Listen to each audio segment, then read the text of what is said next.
William Weld joins us for an American Profile interview. The Republican from Massachusetts was elected to his first term in 1990. He served in the U.S. Justice Department for most of the Reagan administration, first as a U.S. Attorney for Massachusetts, and then as the Assistant Attorney General in charge of the department's criminal division. Governor Weld talked with us during the annual meeting of the National Governors Association, which took place this past August in Princeton, New Jersey.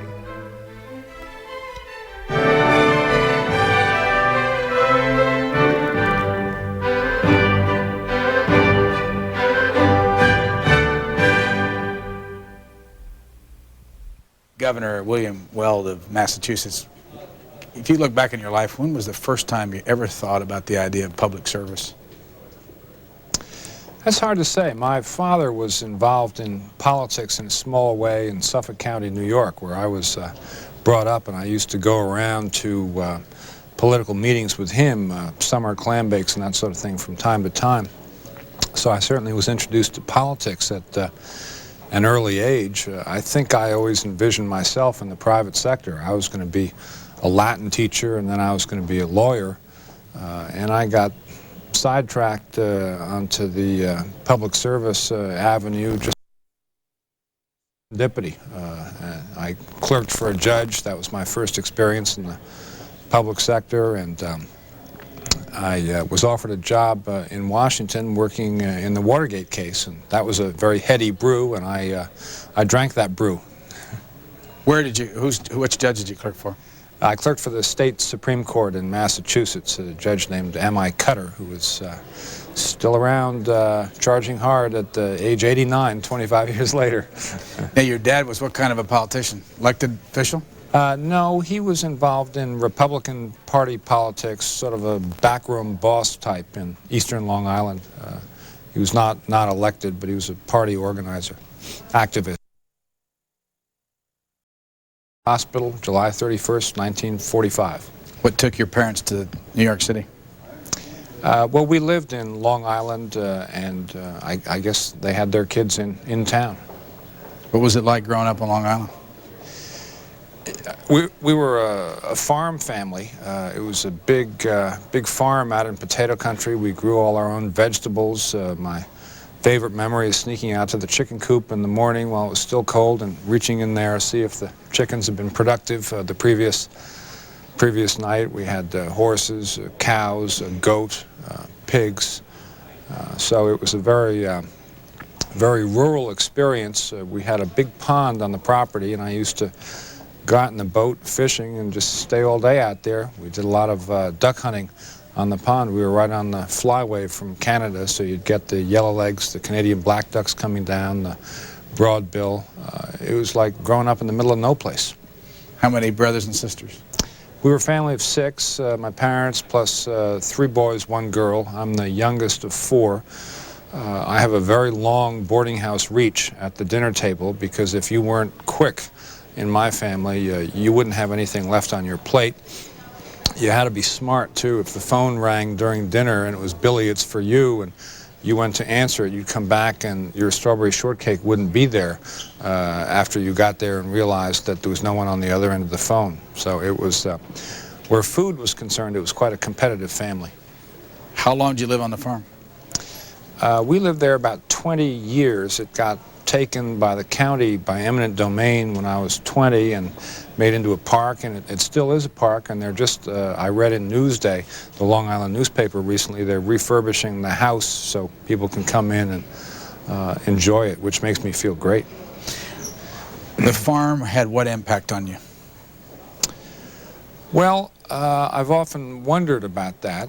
When you go out and spend all day in the woods or the fields or the pond, and you don't see anybody all day long, you learn to get along by yourself. I guess that's a principal impact of rural living. Any article that's written about you loves to paint you as a patrician, someone that came from a lot of history, and how far does it go back, connection to the forefathers, foremothers of this country? You know, I'm absolutely not a patrician. I'm much more of a slob than a patrician. It's accurate that both my mother's and father's family were over here in the 1600s, so they're very old families, but that doesn't mean we're not Slavs in this generation. How far does your family go back? I think my father's family came to Massachusetts in the 1630s, and my mother's family was on Long Island in the 1600s, so both 1600s. How did you get to Massachusetts? Well, my family always had been in Massachusetts, both sides, up until between the Civil War and during the Gilded Age. My great-grandfathers moved to New York. My great-grandfather on my father's side had been a Civil War surgeon for the Union.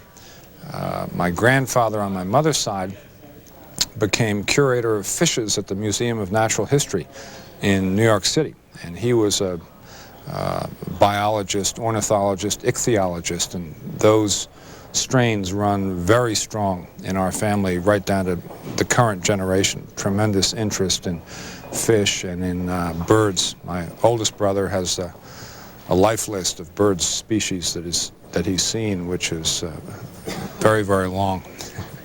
And again, though, the year you went to Massachusetts, actually lived. Well, I went to go to school up there in 1956.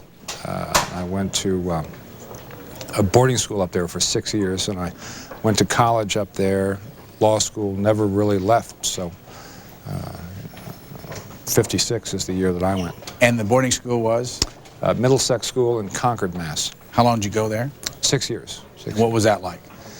Well, that was terrific. It was very beautiful. It was a postcard picture book, New England school with a white chapel with the steeple and the brick buildings. And as much as I'd been by myself in the country at home, there I was surrounded by 200 boys my own age. So it was like cotton candy for someone who'd been way out in the country. What did you start to get interested in that school? What kind of learning? Languages and mathematics were my two favorite fields of endeavor. What languages? Latin and French, and all kinds of mathematics.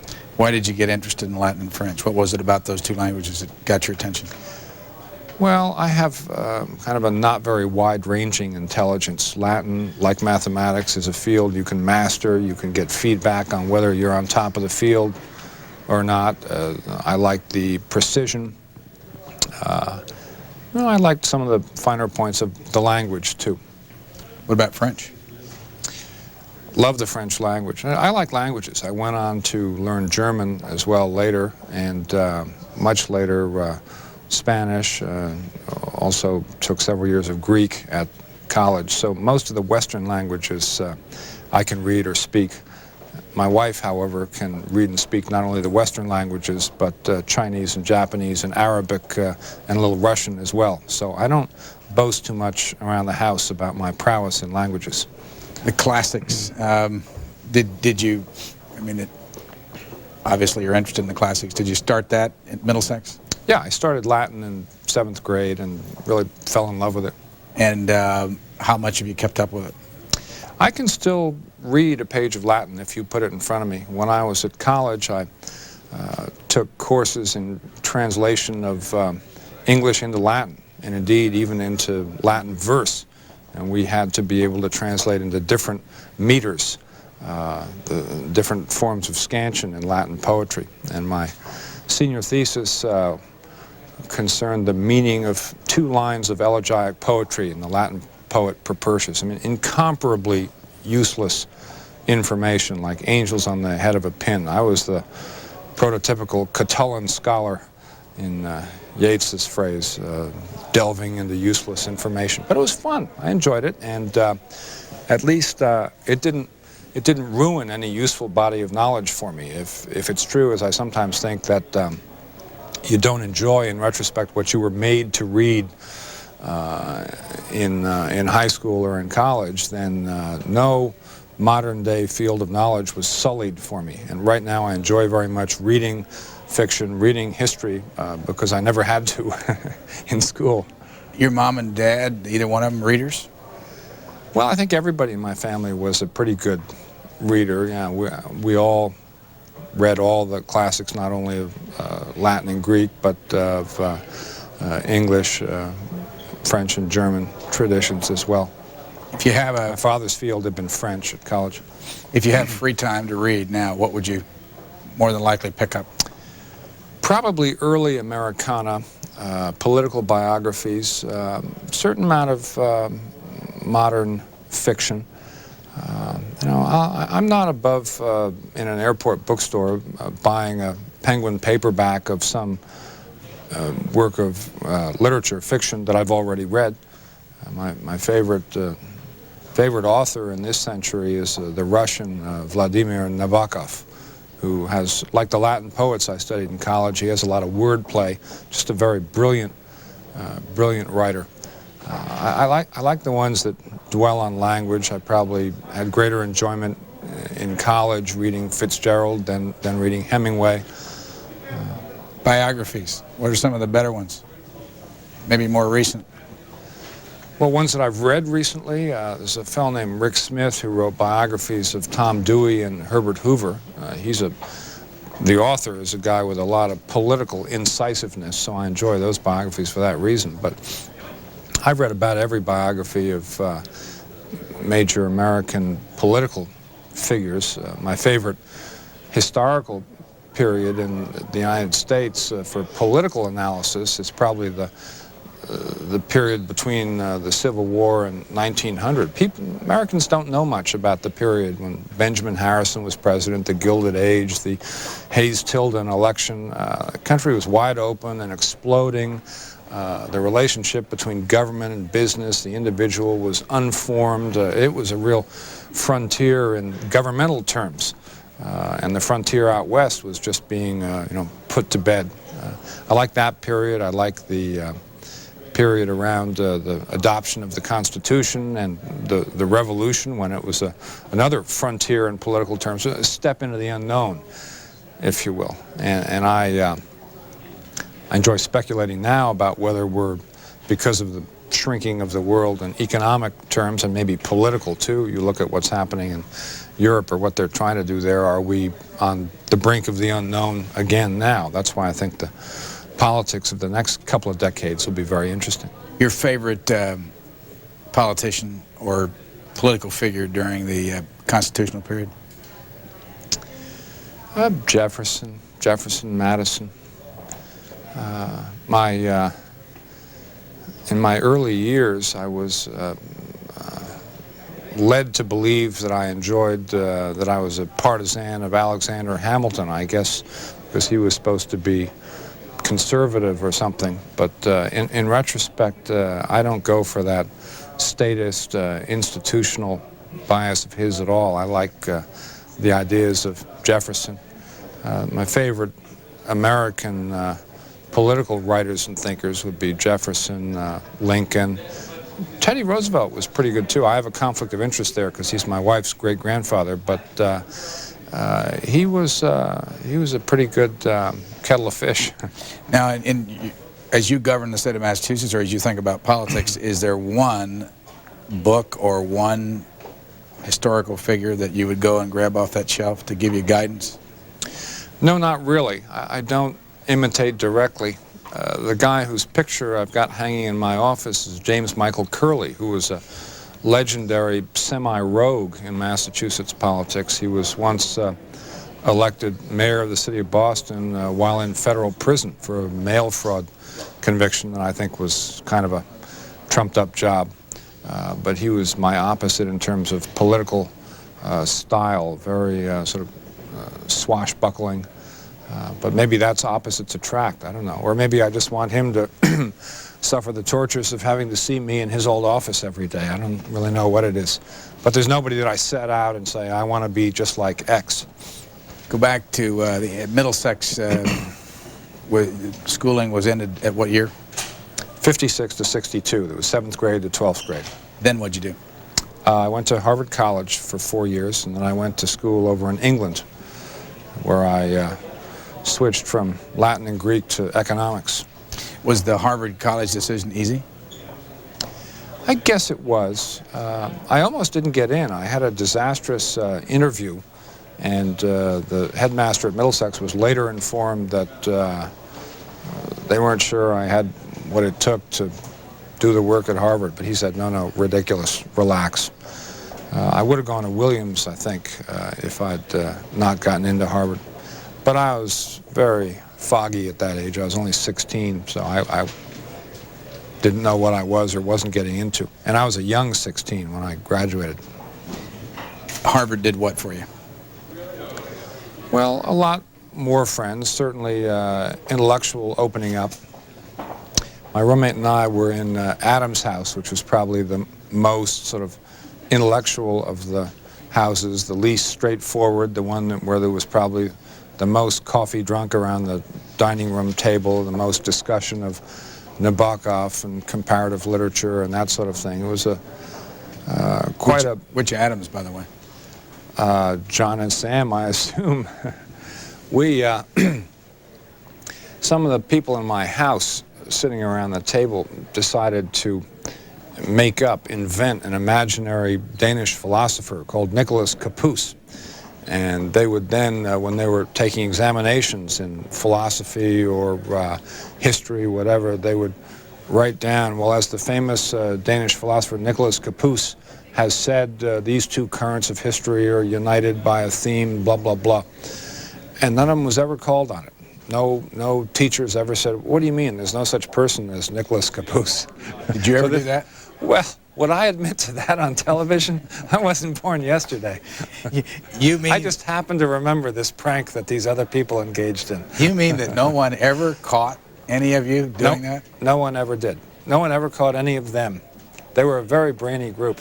Did you ever go back to any of your professors and tell them you did that? I really haven't. I'm not sure the statute of limitations has run on that yet, and I don't want my friends getting their Harvard degrees yanked. What, was the Nicholas Capus name a derivative of anything? It was probably an anagram of somebody's aunt's middle name. I don't know. Why do you even admit to this today, by the way? I haven't admitted to it. I've simply accused some of my classmates of doing this. Okay, Harvard, and then the Rhodes Scholarship, right? Oh, no, I didn't get the Rhodes. Didn't get that. No. Did you try? I certainly did. I tried for the Rhodes. I tried for the Marshall.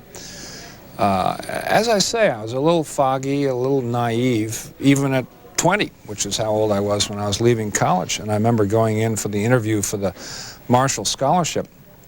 And the lady who was the head of the interviewing committee said, well, now, Mr. Weld, why do you want to have a Marshall Scholarship? And I said, well, I think it would be wonderful to go, not take it easy, but shift gears and perhaps not be beating my head against the wall quite so much as I have here at college before I return to the United States. Well, that was not the right answer. The right answer was supposed to be because I'm driven by a burning desire to go to XYZ English University and learn more about the fine points of early Greek literature.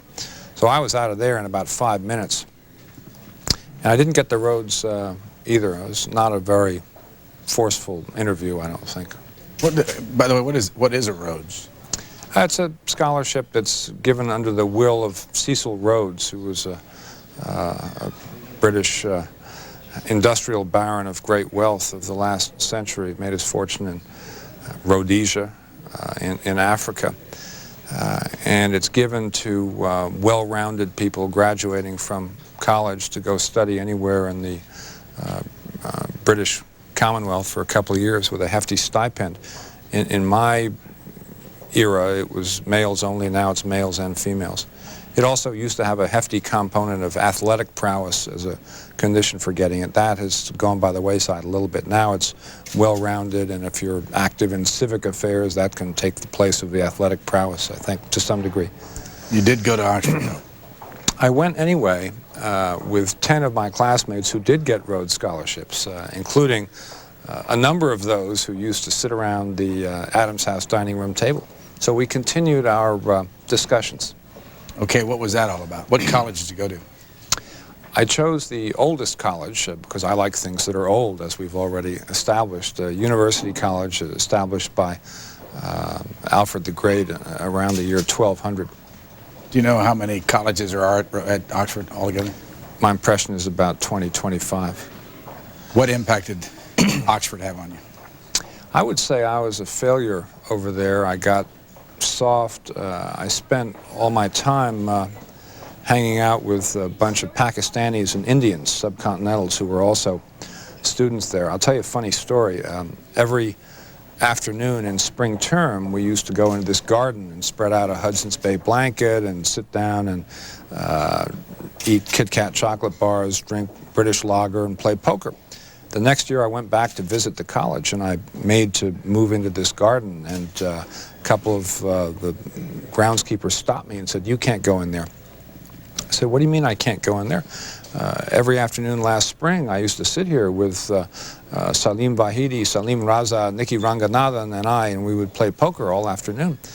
And they say, "Yeah, we know you did, but you being American and them being Pakistanis and Indian, we thought the whole bunch of you were just a pack of intellectual cripples and misfits, so we didn't even think it was worth mentioning to you what the rule was." So that put me in my place. Have you ever gone to Pakistan or India? I never have. I would like to. One of these Pakistanis, who was really Peck's bad boy at Oxford, became later chief of police in Rawalpindi in Pakistan, and has gone on to become a deputy inspector general of police, and I think it's Hyderabad. And I'd like to get over and see him. He and I were the two worst people in our college. Both went on to become prosecutors and defenders and protectors of the public morals, and I've always enjoyed that fact. Law school next, and where? I went back to Harvard. Everybody else from Oxford was going back to Yale, which was sort of where to be, where it was at the fighting at the barricades for social justice. Bill Clinton was there. Hillary Rodham, Mrs. Clinton, who I later worked with in the Watergate case in Washington, was there. My father advised me to go to Yale as well. Guido Calabrese had sold him on that. So being a contrarian, I went back to boring Harvard instead. Why'd you choose law? Well, it's hard to say. I think the lawyer is the architect of society if law functions properly. It's really not a bad profession. You get highly paid for sitting around reading books and talking to people, I guess. Did you want to be a lawyer, or was that the thing to do then? It was not the thing to do. I'm not sure that it was as clear to me then that I was going to end up in private practice as it became later. Indeed, when I was at law school, I was taking courses in philosophy. That's where I picked up Spanish. So I think I still lacked focus. And the year in England had not sharpened me at all. I essentially got soft and flabby intellectually over there, stopped working. I had worked very hard at college, but beginning about my senior year in college, there was about a 5-year period there where I really wasn't too energetic. Do you know why? I don't know why. I've read, and Erik Erikson, this anthropologist, has a theory that people enter a period of what he calls stasis, or it was just standing still in their mid-20s if they've worked very hard up to that point. That sure fits my case. At what time during all this did you meet your wife? Met her in '73, which was just before she had come up to go to law school, and it was just before I went down to work on the Watergate committee in Washington. And I had known her sort of from a distance in New York. She's from, her family's from Oyster Bay, Long Island. When did you marry? 75. It was a pretty whirlwind courtship because our acquaintanceship was interrupted by me being in Washington for the year on Watergate. I came back and asked her if she would like to go duck hunting on Thanksgiving Day in 1974, and she said sure. So we were walking around this place on the Great South Bay of Long Island, and a big old cock pheasant got out of a tree as we were walking out to the marshes, and I dropped it with one shot at 65 yards, and I guess she got the wrong impression. She thought I was a good shot, which I'm not. I'm a poor to average shot. So that was the start of a assiduous courtship on my part for the next several months. I asked her to marry me on New Year's Day, 1975. She said she would think about it. And she went to South America with her sister on an archaeological dig, keeping me just twisting at the end of the hook until March or April. And finally she said okay, and we were married in June. Now, did that indecision on her part, did you see, is it manifested at all during your marriage? Or I don't think it was indecision. I think she was just tormenting me. No, again, has she continued to torment you during your marriage? Oh, she keeps me off balance, yeah. There's a lot of mystery in the former Miss Roosevelt for me, even now, after 17 years of marriage and 5 children. How old are the kids? Kids are 15, 14, 13, 11, and 8. We started very fast, and then I lost my nerve or something. Have you transferred to them your interest in the classics and language? Language, yeah. Most of them have studied one language or another, including Japanese in at least one case. But that's the computer generation. My oldest, for example, is very hard to get him away from the computer, an area where I am not a leader. So I think that has substituted for interest in language to some degree. We don't have a television in the house, so that the kids do read, I think, a lot more than most other kids do. Why don't you have a television in the house? Well, I'm a former addict. I used to watch about 10 hours a day on beautiful summer afternoons in Long Island. I'd watch a Dodgers game, and then a Giants, and then Yankees, and then Three Stooges, then Abbott and Costello, then Stu Irwin's Comedy Hour, then Ozzie and Harriet, Life of Riley. Why there's anything left in my head at all, I have no idea.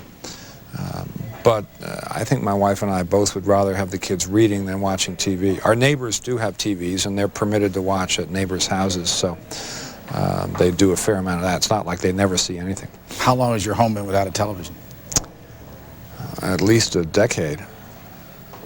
How do you stay up with what everybody thinks is, you know, a lifeline, news and information? I don't. For example, I was asked by the press a question about Murphy Brown after the vice president's reference to Murphy Brown a couple of months ago, and I just gave an absolutely blank look. The same thing has happened with shows. I believe there are shows called L.A. Law, All in the Family. My Never staff seen them. Right. Staff thinks this is hilarious when they'll bring something up in the morning at a staff meeting that refers to a sitcom or late night shows. David Letterman, Arsenio Hall. Am I pronouncing these right? Doing well. Yeah, okay, thanks. When you travel like this, though, and you have televisions in your hotel room, they ever come on? No. Never. No. I watch a lot of football on TV during football season. I can't be kept away from that. And I like ice hockey on TV, too. Big Bruins fan. Sorry, Rangers. What do the kids think of no television? I don't think they're too thrilled about it, but, you know, their TV needs are met next door and in friends' houses. You think television's having, well, don't let me put words in your mouth. What impact do you think television is having on the society?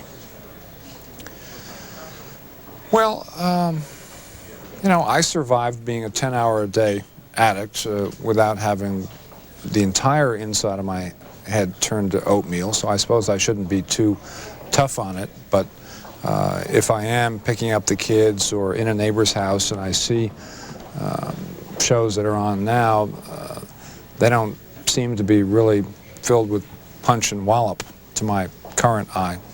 What about the governing aspect of your responsibilities every day and all the impact that television has on that in the state of Massachusetts? Do you not know what they say about you on television? Right. Does that help? I think that probably hurts a little bit. It means I'm a little bit less in touch with how what I'm doing is perceived.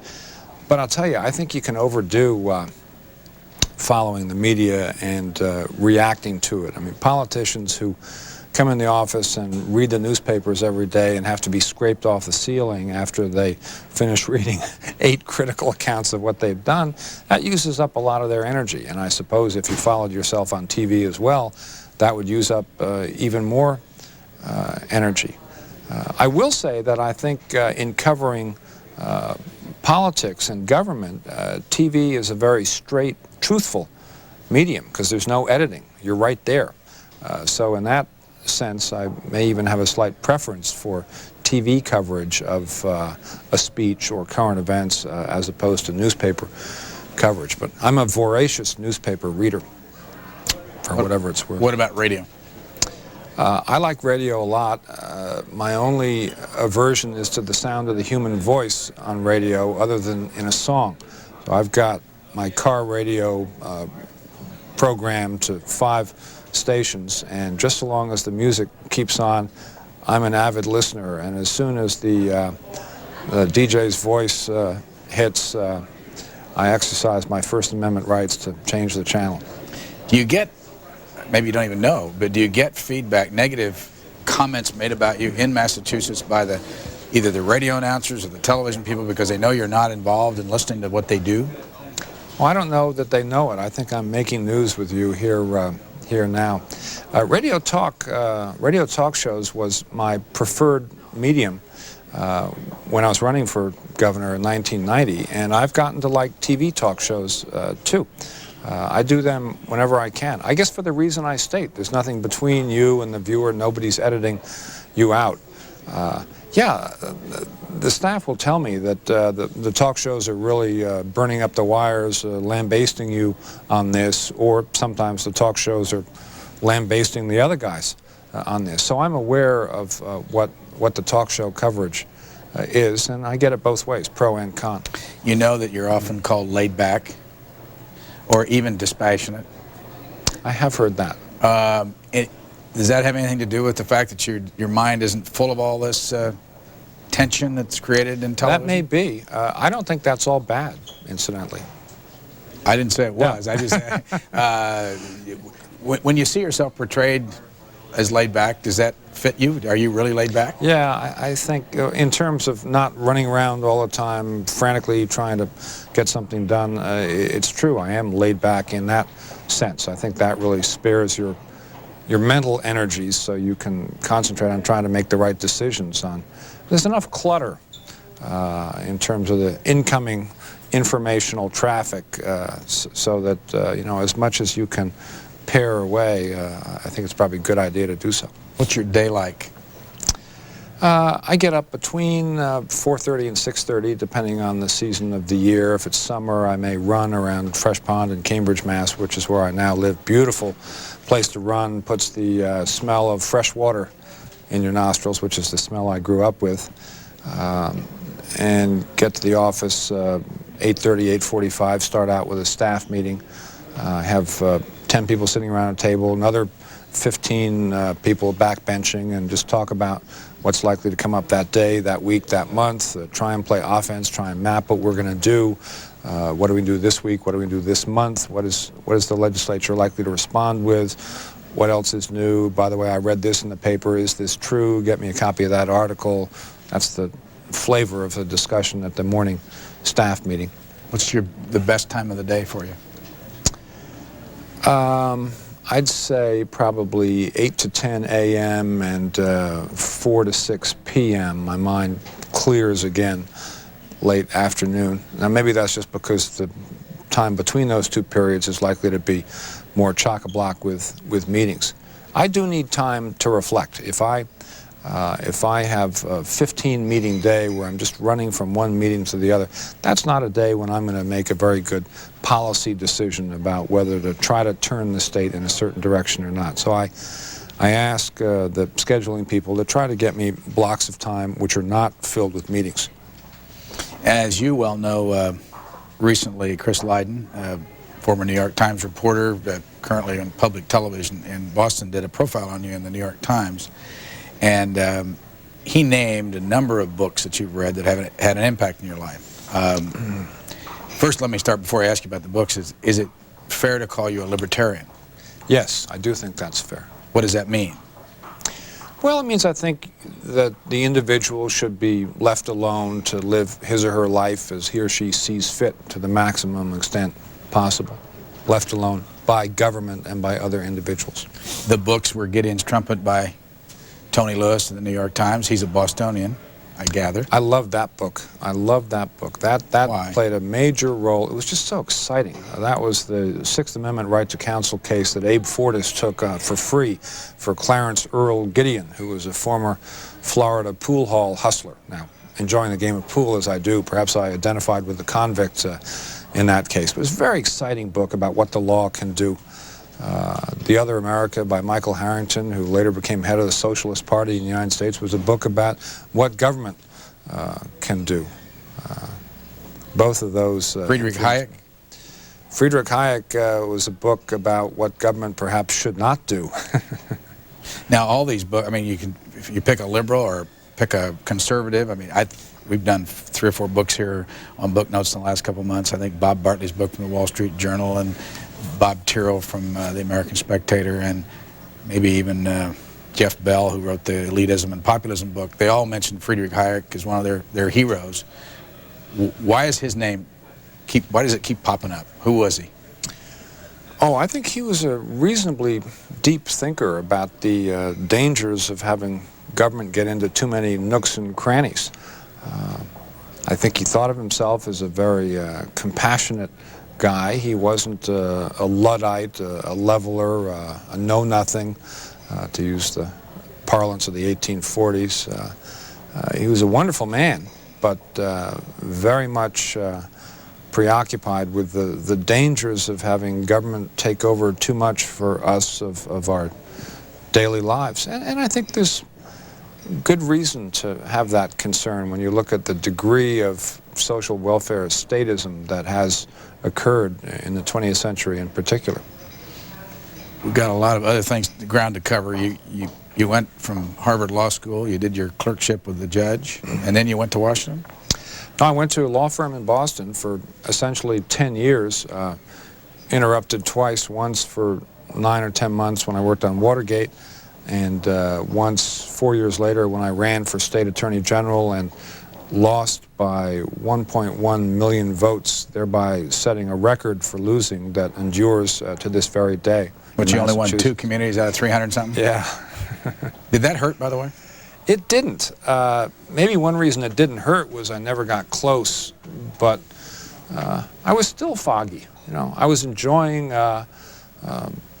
playing with the big boys or playing in the public arena and making speeches and saying this is how it should be. And I was 32, 33 years old and without experience in public life, and it's not surprising in retrospect that I lost by a wide margin, but I had a wonderful time. It left a good taste in my mouth, which is why 12 years later I was ready to give it another roll, this time for governor. How did you get involved in the House Judiciary Watergate effort, and who'd you work for?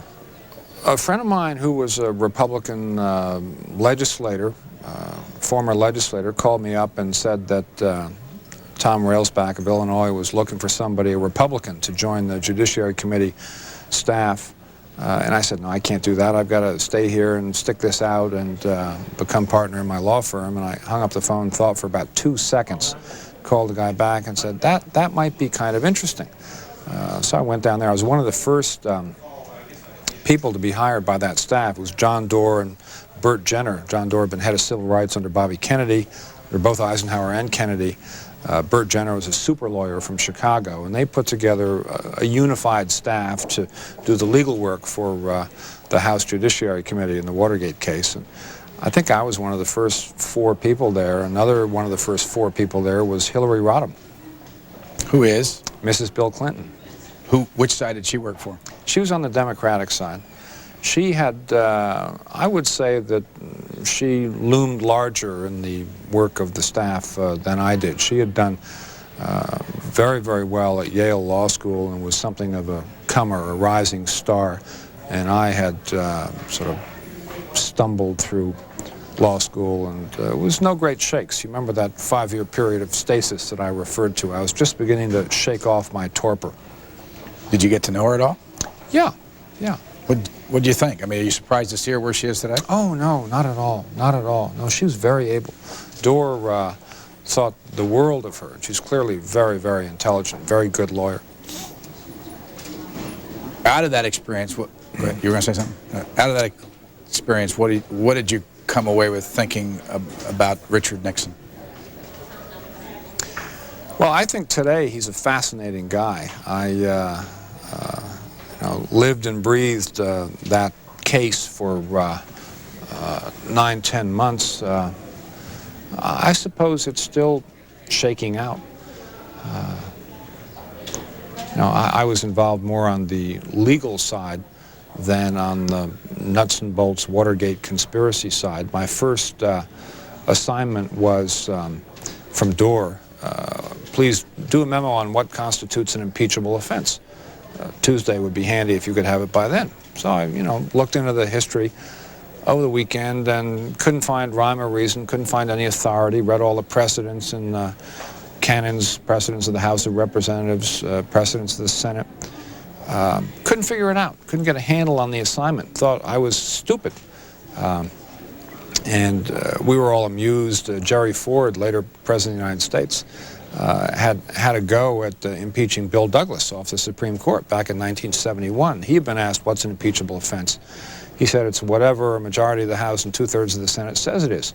And we all laughed at him on the staff. Oh, Jerry Ford, too much football without a helmet. Well, about 6 months later, one of the senior members of the staff was heard to say that, in fact, I think we put this in writing, that Congressman Ford's assessment was a terse but profound statement of what an impeachable offense is. And in that I learned a lot of history, I learned a lot of politics too, and we concluded that impeachment really involved not so much law as the balance of power between the branches of government, and it's a usurpation of the functions of one branch by another branch that is the classic meaning of an impeachable offense. And that means that if you want to find out what an impeachable offense is, you don't go looking in the law books of the day when it happened, you go looking in the newspapers and see what people in the political arena were hot and bothered about that was going on, that the executive branch or the judicial branch, in the case of an impeachment of a judge, was doing. Did Richard Nixon do things wrong? Well, I think he ultimately resigned because it turned out that the statements that have been made about who knew what when turned out, unfortunately, not to have been true. And they were made to the American people on television. And that's not something that's permitted. Now, going back to that experience, did you learn anything about governing there, up close watching what was impeachable offense? But did you agree that he should have been impeached? I didn't set myself up to answer that question. I mean, I think by the time the thing unraveled at the end, it was very clear that he was not going to have the capacity to govern. And I think it was pretty clear that they had not been telling the truth in the White House. And so, yeah, I think it's legit to have to go when you're out there on the carpet not having told the truth. I think the thing snowballed, and at various critical times, the wrong judgment was made in the White House. I think I absorbed a lot from that case. It certainly gave me a great interest in public corruption matters in general. It gave me an abiding feeling that the press, particularly the investigative press, is an ally of good government rather than the enemy. Probably if I hadn't done that, I would not have run for state attorney general in 1978. Public corruption, the more vigorous prosecution of public corruption was my #1 platform plank when I ran for state AG. I think probably what was absorbed into my bones there influences how I conduct the governorship in my state. If I see something in the papers, we don't do leak investigations. We sort of assume that the press has a right to dig around and turn up whatever they can find. If they find something that's wrong and they print it, then we say, hey, this isn't factually true, and here's why. And if we can't prove that it's not factually true, then we don't have a basis to beef. And if we can prove that somebody's printed something or reported something that's off base, I'm not aware of any instance where you can prove that the media is saying something that's false, we're factually false, and they keep on saying it. They'll back off pretty good. I think there's a pretty good reservoir of goodwill on the part of the media, as long as they don't think that the people in public office are trying to pull the wool over their eyes. Then they can get quite confrontational. So I try never to give them a basis for having that feeling. You were a prosecutor. Yeah. Where? In Boston for 5 years. This is in Ronald Reagan's Justice Department. The break of my life came in '81 when I got appointed U.S. Attorney in Boston. That's the chief federal prosecutor for the state of Massachusetts. And I was able to put into practice these lofty sentiments that I'd campaigned on when I was running for state attorney general. Go back just before that, though. You worked on the Phil Crane for President Committee in Boston, ran that committee up there. I ran it statewide for Phil in 1979, 1980. I got in with him very early. I would say I was probably one of his top dozen people nationwide. What drew you to him? Oh, he's a very attractive candidate, I thought. This was the twilight of the Carter presidency.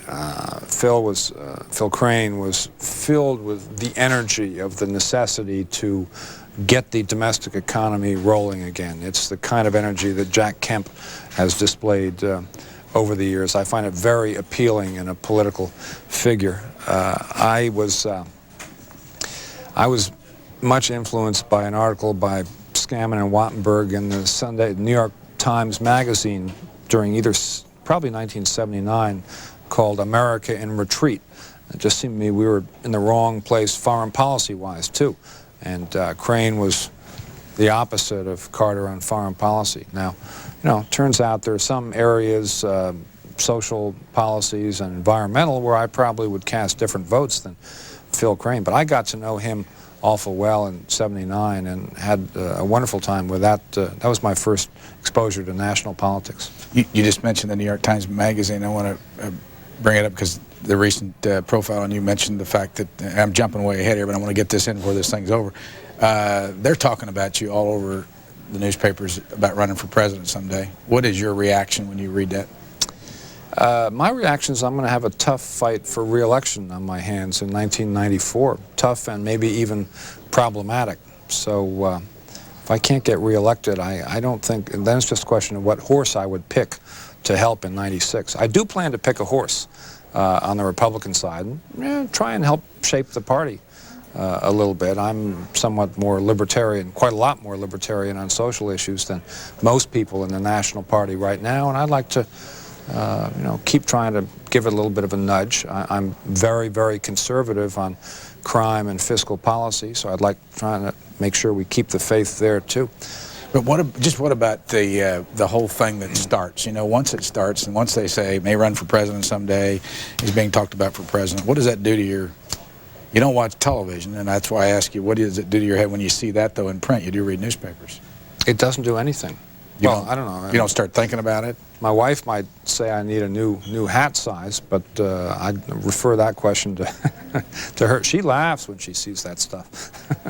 So you don't allow aides at all to fuel that? I mean, there have been times in history where aides have fueled that idea that their boss is going to run for president. No, no. If we tried to fuel that, we would look absolutely ridiculous in Massachusetts. They would cut us down a size in jig time.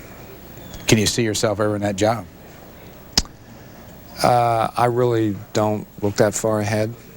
I'm concentrating on '94 in political terms. I mean, I guess I should say I'm concentrating on '92 because I got the governor's job to do right now, and I'm new enough to government, so I still have a pretty steep learning curve. There's still quite a lot that I really don't know about state government and government in general. So I'm absorbed by the governor's job in Massachusetts.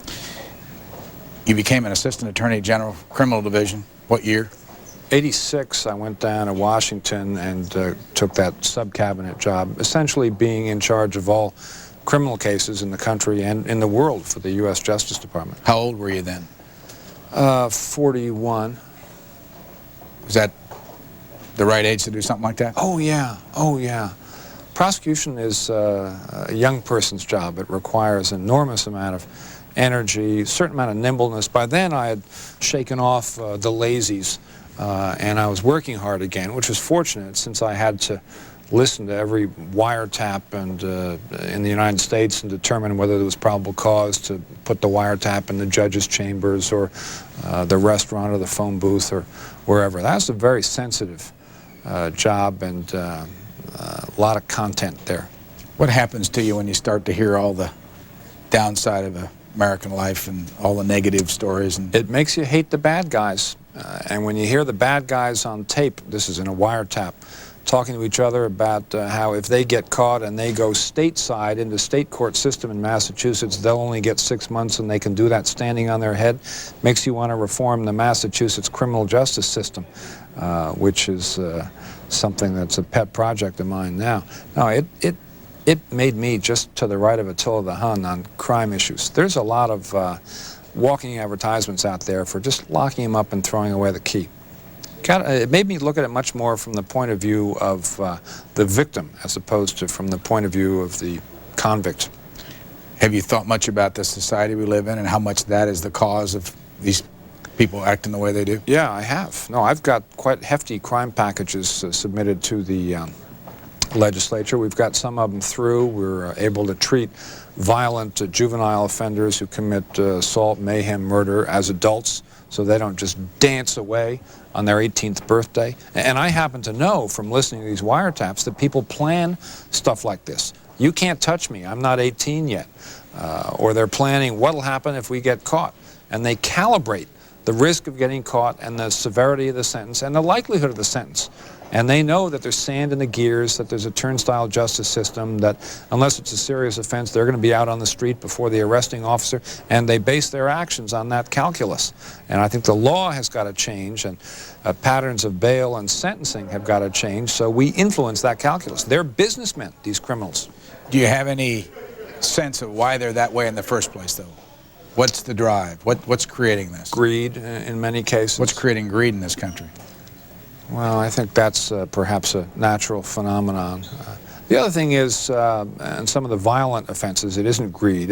Some of these kids are just ice cold. Gang members in the inner city, kids with pistols who are 14 years old, and they'll shoot you as soon as look at you. It doesn't set off moral reverberations inside them. Most of these kids have never seen a father that they knew. There's been no structure there.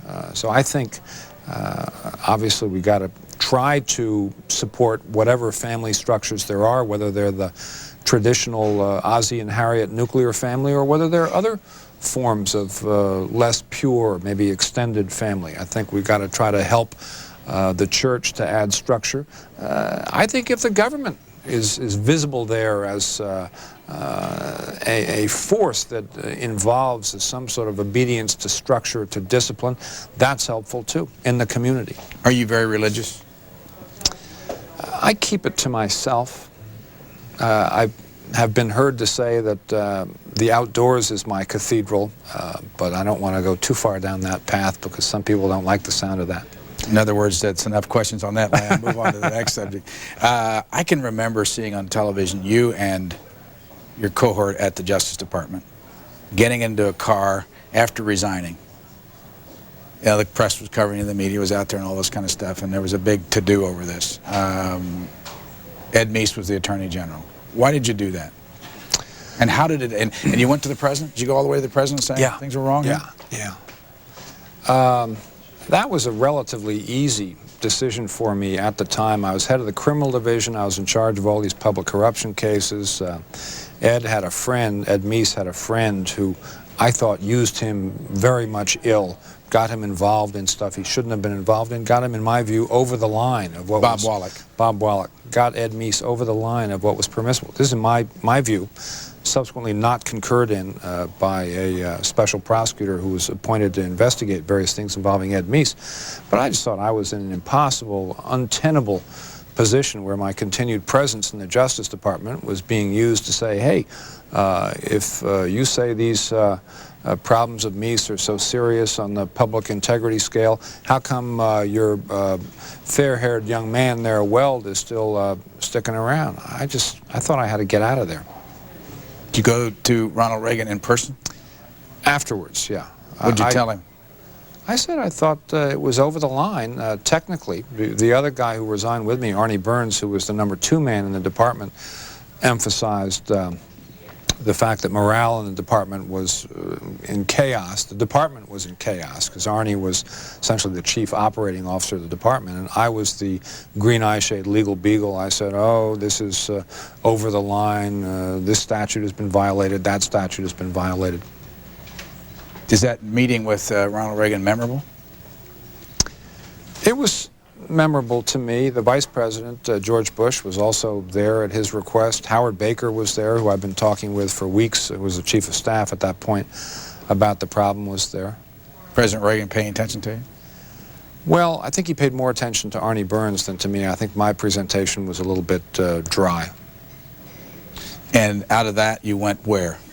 Well, we'd already left. By then, I was back in private practice in a Boston, Washington firm. Prior to resigning, I sent the message to the President through Howard Baker, with whom Arnie Burns and I had a series of meetings. I did not see President Reagan directly until after we resigned. But I think that the feeling was they wanted the President to hear this in assessing the situation over at Justice. But he retained full confidence in Ed Meese.